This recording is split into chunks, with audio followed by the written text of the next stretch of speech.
Hello everyone and welcome back to our channel. Today's video focuses on the steps to make your Pinterest account private. If you're someone who uses Pinterest to save your favorite ideas and images but wants to keep them private, follow these steps. The process for making your Pinterest account private is the same for both iOS and Android devices, as well as the desktop website. Let's get started. Open the Pinterest app on your phone and navigate to your profile. Click on the three dots at the top right corner of the screen. Tap on the Settings button. In the Pinterest settings, click on the Privacy and Data option. Toggle the Search Privacy option to hide your profile from search engines.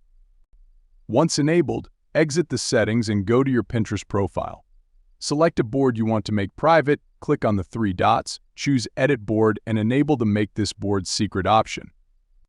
Repeat this process for other boards you want to make private. That's it. Following these steps will help you make your Pinterest account private. If you found this video helpful, don't forget to leave a like and subscribe for more content like this in the future. Thanks a lot, and see you in the next one.